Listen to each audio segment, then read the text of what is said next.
नमस्कार दोस्तों, नई सोच नई दिशा में आपके एक बार फिर से स्वागत है। तो क्लास है आज आपकी इकोनॉमिक्स एंड साइंस की 14वीं 13 क्लासें हो चुकी हैं। अगर किसी भी पर्सन ने वो नहीं देखी है तो आप प्लेलिस्ट में जाके उसे देख सकते हैं। और ये टेस्ट सीरीज आपकी 3, इससे पहले हमने 2 टेस्ट सीरीज के आपको mock test and online test के क्विज भी दिए हुए हैं। साइट पे जाके आप ऑनलाइन टेस्ट को दे सकते हैं।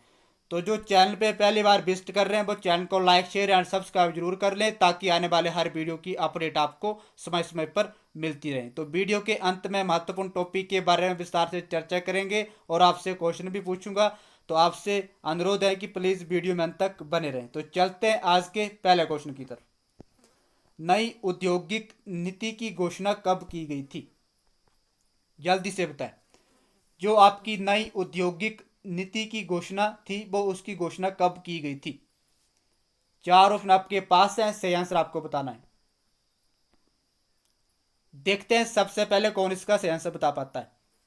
तो ये हुई थी आपकी 24 जुलाई 1991 में आपकी नई औद्योगिक नीति की घोषणा की गई थी। तो ए ऑप्शन इज राइट। नई औद्योगिक नीति में महत्वपूर्ण बिंदु क्या थे? जल्दी से बताएं। परमाणु ऊर्जा, रेलवे परिवहन, निजीकरण एवं उदारीकरण, संचालन एवं नियंत्रण।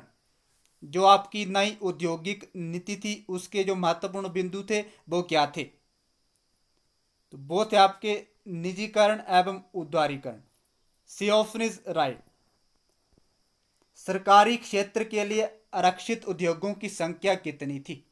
जो आपके सरकारी क्षेत्र थे उनके लिए आरक्षित उद्योगों की संख्या कितनी थी?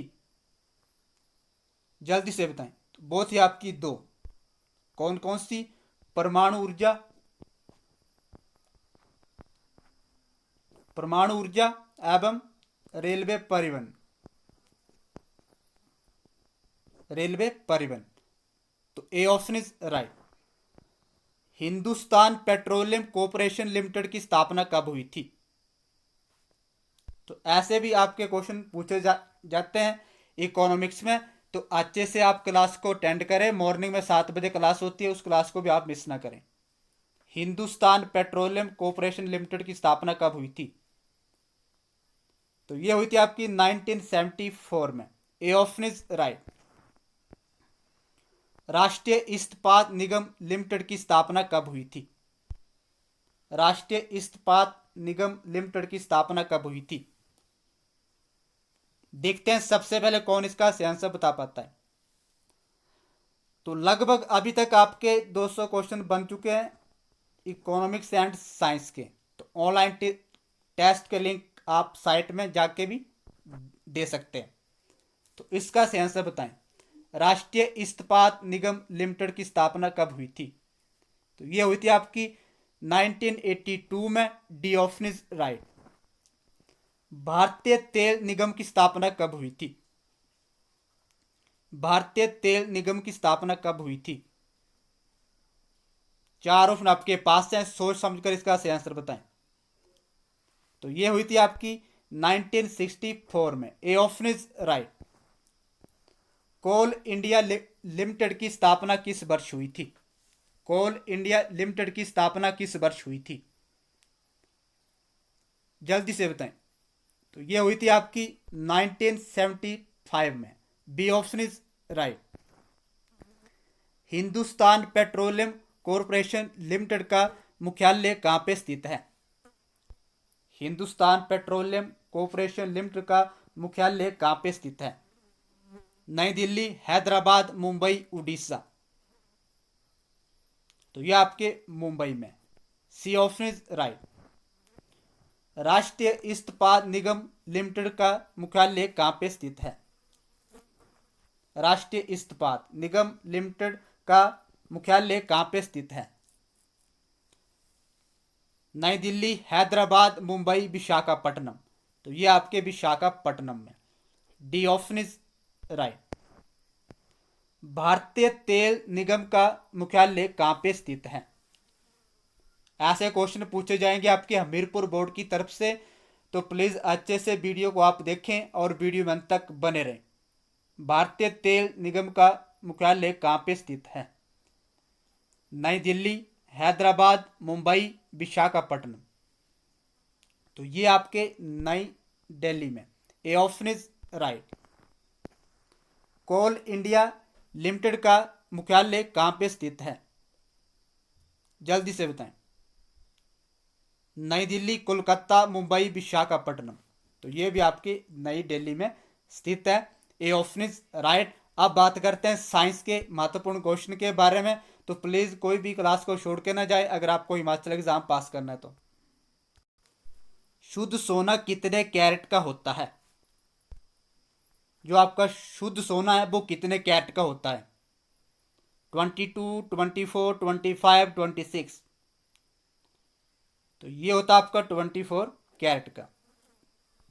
B option is right. आभूषण बनाने के लिए कितने कैरेट सोने का प्रयोग किया जाता है? जो आपके आभूषण बनाए जाते हैं उनके बनाने के लिए कितने कैरेट सोने का प्रयोग किया जाता है? जल्दी से बताएं। तो वो किया जाता है आपके 22 कैरेट सोने का प्रयोग किया जाता है आभूषण बनाने के लिए। तो ए ऑप्शन इज राइट। सफेद सोना किसे कहा जाता है? जल्दी से बताएं। जो आपका सफेद सोना है वो किसे कहा जाता है? तो आपके जो जियोग्राफी में पूछा गया था कि सफेद कोयला किसे कहा जाता है, काला कोयला किसे कहा जाता है, सबसे अच्छा कोयला कौन सा है। तो साइंस में भी आपके ऐसे क्वेश्चन पूछे जाएंगे जब आप एग्जाम में अपेयर होंगे। तो सफेद सोना किसे कहा जाता है? तो ये कहा जाता है आपका platinum. A option is right. सबसे अधिक स्थायी तत्व कौन सा है? सबसे अधिक स्थायी तत्व कौन सा है? जल्दी से बताएं। चार ऑप्शन आपके पास है, सही आंसर आपको बताना है। तो वो आपका शीशा। C option is right. Bharat में यूरेनियम का सर्वाधिक उत्पादन कौन सा देश है? झारखंड, उत्तराखंड, गुजरात, जम्मू कश्मीर। जल्दी से बताएं। तो ये आपका झारखंड। ए ऑप्शन इज राइट। अब बात करते हैं वीडियो के अंत में महत्वपूर्ण टॉपिक के बारे में। तो प्लीज कोई भी क्लास को छोड़ के ना जाए। तो पिछली वीडियो में हमने कुल्लू के इतिहास में विस्तार से चर्चा कर रहे थे, तो आज भी उसके बारे में विस्तार से चर्चा करेंगे। तो आप मुझे ये बताएं रोरिक कला संग्रहालय कहाँ पे स्थित है? जल्दी से बताएं। कला संग्रहालय कहाँ पे स्थित है? तो वो आपके नगर कुल्लू में। इसे भी आप याद रखें। आप मुझे बताएं रोरिक कहाँ का रहने वाला था? रोरिक कहाँ का रहने वाला था? देखते हैं सबसे पहले कौन इसका सही आंसर बता पाता है। तो वो थे आपके रूस के। ये कुल्लू कब आए थे? जल्दी से बताएं। कुल्लू कब आए थे? जल्दी से बताएं कुल्लू कब आए थे? तो ये आए थे आपके 1942 में। इसे भी आप याद रखें। आप मुझे ये बताएं कुल्लू में हवाई अड्डा कहाँ पे स्थित है? कुल्लू में हवाई अड्डा कहाँ पे स्थित है? तो ये आपके भुंतर में। आप मुझे बताएं हारला नदी कहाँ पे स्थित है? हारला। जल्दी से बताएं नदी कहाँ पे स्थित है? तो ये आपके भुंतर में। ब्यास नदी में ये मिलती है। इसे भी आप याद रखें। आप मुझे ये बताएं ग्रेट हिमालय नेशनल पार्क कहाँ पे स्थित है कुल्लू में? ग्रेट हिमालय नेशनल पार्क कहाँ पे स्थित है कुल्लू में? हिमालय नेशनल पार्क कहाँ पे स्थित है कुल्लू में? जल्दी से बताएं। तीर्थन। तीर्थन जगह है कुल्लू में, वहां पे ये स्थित है। इसे भी आप याद रखें। आप मुझे बताएं निकोलस रोरिक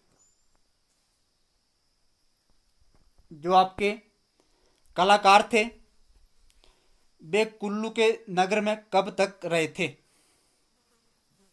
जल्दी से बताएं। 1942 में वे आए थे और वे कब तक रहे थे? 1947 तक वे रहे थे। तो इसे भी आप याद रखें।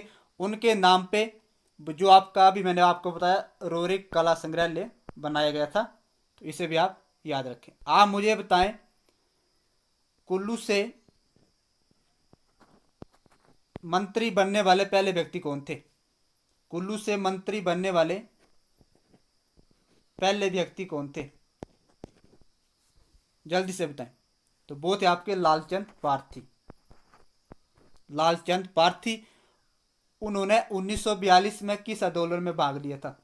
लालचंद पारथी ने 1942 में किस आंदोलन में भाग लिया था? तो आपका भारत छोड़ो आंदोलन हुआ था 1942 में, उसमें लालचंद पारथी ने भाग लिया था। और लालचंद पारथी के द्वारा एक पुस्तक लिखी गई है, उस पुस्तक का नाम क्या था? लालचंद पारथी के द्वारा एक पुस्तक लिखी गई थी, उस पुस्तक का नाम क्या है? लालचंद पारथी। तो वो आपकी कुल देश की कहानी लालचंद पारथी के द्वारा लिखी गई थी। आप मुझे बताएं कुल्लू जिला क्षेत्रफल में कौन से स्थान पर है? जो आपका कुल्लू जिला है वो क्षेत्रफल के आधार पर कौन से स्थान पे है? जल्दी से बताएं। देखते हैं सबसे पहले कौन इसका सही आंसर बता पाता है। तो वो आपके 5वें स्थान पे है। आप मुझे ये बताएं कुल्लू जिले का अंतिम गांव कौन सा है? जो आपका कुल्लू जिला है उसका अंतिम गांव कौन सा है? तो वो आपका मलाना। और ये सबसे पुराना लोकतंत्र भी मलाना को कहा जाता है। तो आप इसे याद रखें। तो आज के लिए इतना ही। अगर वीडियो अच्छी लगी हो तो प्लीज़ चैनल को लाइक शेयर एंड सब्सक्राइब जरूर कर लें, ताकि आने वाले हर वीडियो की अपडेट आपको समय समय पर मिलती रहे। तो मिलते हैं अगली वीडियो के साथ, तब तक के लिए धन्यवाद।